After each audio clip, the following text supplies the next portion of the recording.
Lihat terkait dengan beberapa penurunan dari harga pangan ini, namun di sisi lain terkait dengan pakannya malah melambung tinggi, seperti apa Anda melihatnya? Karena ini pastinya juga membuat para peternak dan juga petani kan ini rugi gitu. Ya, ini yang sebenarnya tadi saya katakan, jadi harus ada kesamaan data ya antara produksi dan juga di perdagangannya. Dan itu harus kita bisa membuat satu forecasting.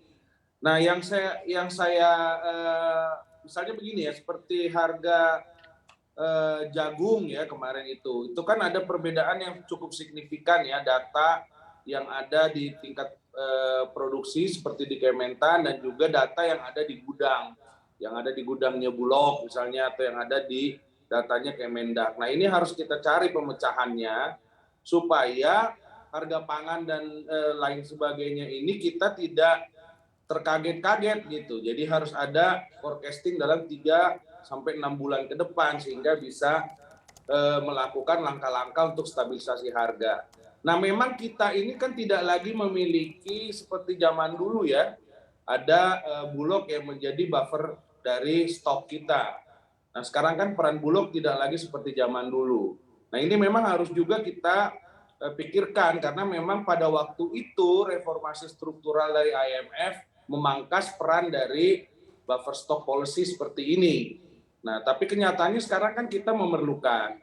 Dan juga saya rasa perekonomian kita juga sudah jauh lebih kuat sekarang fundamentalnya sehingga kita juga patut memikirkan untuk kembali kita melakukan buffer stock policy. Jadi ini kalau kita lihat satu persatu produknya ini bermacam-macam penyebabnya dan itu berbeda-beda ya antara satu produk dengan produk yang lainnya. Nah, ini yang harus ada satu kebijakan buffer stock policy. Jadi jangan nanti ada ego sektoral yang membuat kemudian kebijakan itu terlambat diambil.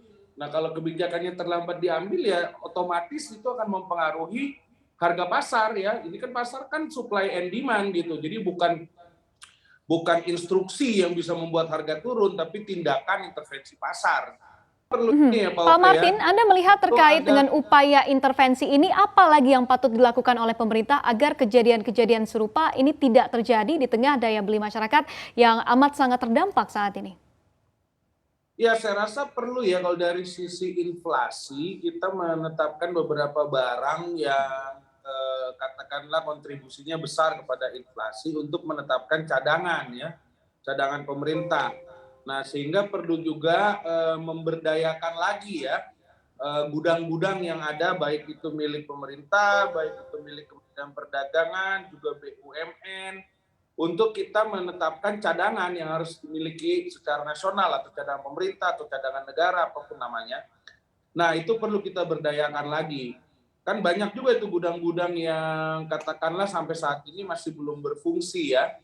Nah, misalnya juga sistem resi gudang itu juga perlu kita tinjau kalau memang tidak efektif, mungkin pemerintah perlu duduk bersama dengan kami di Komisi 6 untuk melakukan evaluasi supaya bagaimana sistem resi gudang ini bisa berlaku lebih efektif khususnya untuk bahan-bahan pangan yang berpengaruh kepada inflasi.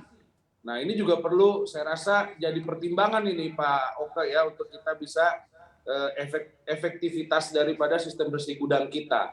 Karena faktanya gudang kita juga masih sangat cukup kok untuk bisa kita melakukan cadangan terhadap produk-produk pangan yang katakanlah yang penting ya, yang signifikan untuk inflasi.